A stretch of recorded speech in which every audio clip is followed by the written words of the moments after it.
Capítulo 2. Los beneficios de la destrucción. Comencemos con la más sencilla ilustración posible. Elijamos, emulando a Bastiat, una luna de vidrio rota. Supongamos que un golfillo lanza una piedra contra el escaparate de una panadería. El panadero aparece furioso en el portal, pero el pilluelo ha desaparecido. Empiezan a acudir curiosos, que contemplan con mal disimulada satisfacción los desperfectos causados y los trozos de vidrio sembrados sobre el pan y las golosinas. Pasado un rato, la gente comienza a reflexionar y algunos comentan entre sí o con el panadero, que después de todo la desgracia tiene también su lado bueno, ha de reportar beneficio a algún cristalero. Al meditar de tal suerte elaboran otras conjeturas. ¿Cuánto cuesta una nueva luna? $50. Desde luego es una cifra importante, pero al fin y al cabo, si los escaparates no se rompieran nunca, ¿qué harían los cristaleros? Por tales cauces la multitud se dispara. Uno vidriero tendrá $50 más para gastar en las tiendas de otros comerciantes, quienes, a su vez, también incrementarán sus adquisiciones en otros establecimientos, y la cosa seguirá hasta el infinito. El escaparate roto irá engendrando trabajo y riqueza en artículos cada vez más amplios. La lógica conclusión sería, si las gentes llegasen a deducirla,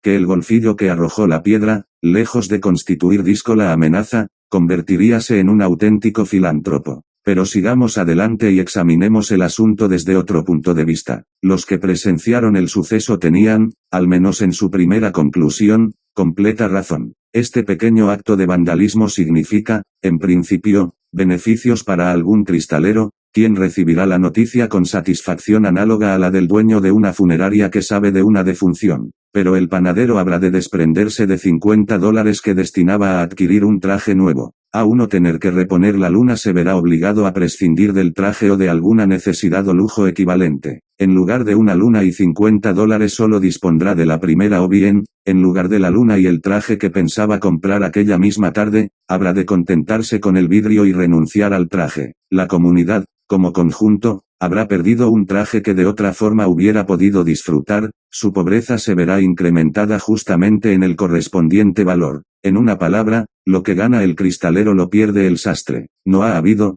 pues, nueva oportunidad de empleo. La gente solo consideraba dos partes de la transacción, el panadero y el cristalero, olvidaba una tercera parte, potencialmente interesada, el sastre. Este olvido se explica por la ausencia del sastre de la escena. Uno público verá reparado el escaparate al día siguiente, pero nunca podrá ver el traje extra, precisamente porque no llegó a existir. Solo advierten tales espectadores aquello que tienen delante de los ojos. Queda así aclarado el problema del escaparate roto, una falacia elemental. Cualquiera, se piensa, la desecharía tras unos momentos de meditación. Sin embargo, este tipo de sofismas, bajo mil disfraces, es el que más ha persistido en la historia de la economía, mostrándose en la actualidad más pujante que nunca. A diario vuelve a ser solemnemente proclamado por grandes capitanes de la industria, cámaras de comercio, jefes sindicales, autores de editoriales, columnistas de prensa y comentaristas de radio, sabios estadísticos que se sirven de refinadas técnicas y profesores de economía de nuestras mejores universidades. Por diversos caminos todos ponderan las ventajas de la destrucción,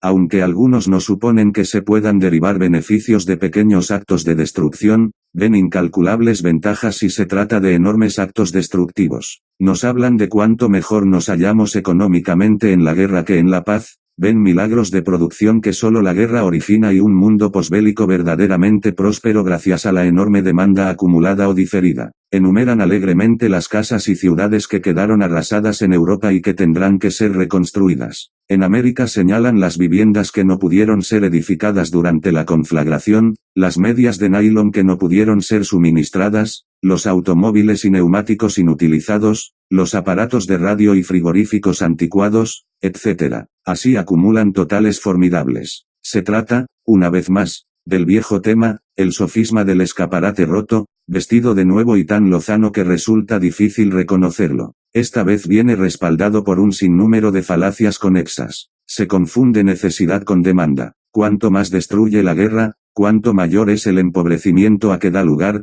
tanto mayor es la necesidad posbélica. Indudablemente. Pero necesidad no es demanda. La verdadera demanda económica requiere no solo necesidad, sino también poder de compra correspondiente. Las necesidades de China son hoy incomparablemente mayores que las de los Estados Unidos, pero su poder adquisitivo y, por consiguiente, el volumen de nuevos negocios que puede estimular es incomparablemente menor. Pero cuando abandonamos el tema surge un nuevo sofisma que de ordinario esgrimen los mismos que sostenían el anterior. Consideran la capacidad adquisitiva meramente en su aspecto monetario y añaden que actualmente para disponer de dinero basta con imprimir billetes. Como alguien ha dicho, imprimir billetes es, efectivamente, la mayor industria del mundo, si se mide el producto en términos monetarios. Pero cuanto más dinero se crea de esta forma, tanto más desciende el valor de la unidad monetaria. La depreciación puede medirse por el alza que experimentan los precios de las mercancías. No obstante, como la mayoría de los seres se halla tan firmemente habituada a valorar su riqueza e ingresos en términos dinerarios, se consideran beneficiados cuando aumentan esos totales monetarios, aunque puedan verse reducidos a adquirir y poseer menor número de bienes. La mayor parte de los buenos resultados económicos que la gente atribuye a la guerra son realmente debidos a la inflación propia de los tiempos bélicos. Pueden ser producidos de la misma manera por una inflación equivalente en tiempos de paz. Más adelante volveremos sobre esta ilusión monetaria verdad a medias, como ocurría con el sofisma del escaparate roto. Este reportó, efectivamente, más negocio al cristalero y la destrucción bélica proporcionará mayores beneficios a los productores de ciertos bienes. La destrucción de casas y ciudades incrementará el negocio de las industrias de la construcción. La imposibilidad de producir automóviles, radios y frigoríficos durante la guerra acumulará una demanda posbélica para estos determinados productos. A la mayor parte de las gentes se les antojará que todo ello equivale a un aumento en la demanda, y puede serlo, en efecto, en términos de dólares de inferior valor adquisitivo,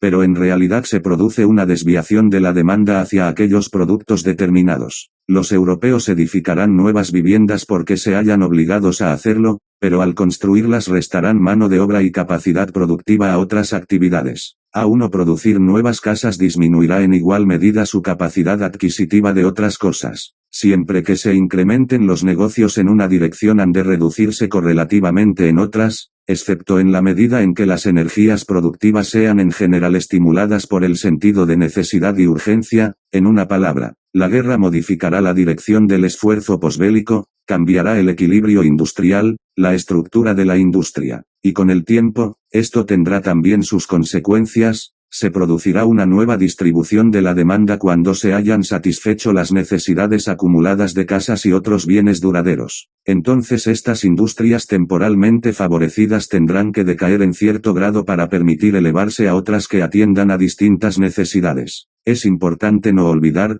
por último, que no solo se registrarán cambios de la demanda de posguerra comparada con la de preguerra. La demanda no se limitará a desplazarse de una a otra mercancía, sino que en la mayoría de los países se producirá una reducción en su totalidad. Ello es inevitable si se considera que demanda y oferta son solo dos caras de una misma moneda, son la misma cosa vista desde ángulos distintos. La oferta crea demanda porque en el fondo es demanda. La oferta de lo que se tiene es de hecho lo que puede ofrecerse a cambio de lo que se necesita. En este sentido, la oferta de trigo por parte del agricultor constituye su demanda de automóviles y otras mercancías. La oferta de automóviles representa la demanda de trigo y otras mercancías por parte de la industria automovilística. Todo ello es inherente a la moderna división del trabajo y a la economía de cambio. Este hecho fundamental pasa en verdad inadvertido para la mayoría de la gente, incluso para algunos economistas de brillante reputación, por efecto de ciertas complicaciones tales como el pago de salarios y la forma indirecta en que se llevan a cabo virtualmente, mediante el dinero, todos los cambios modernos. John Stuart Mill y otros escritores clásicos, aunque en ocasiones no supieran apreciar exactamente las complejas consecuencias que provoca el uso del dinero, vieron al menos, a través del velo monetario,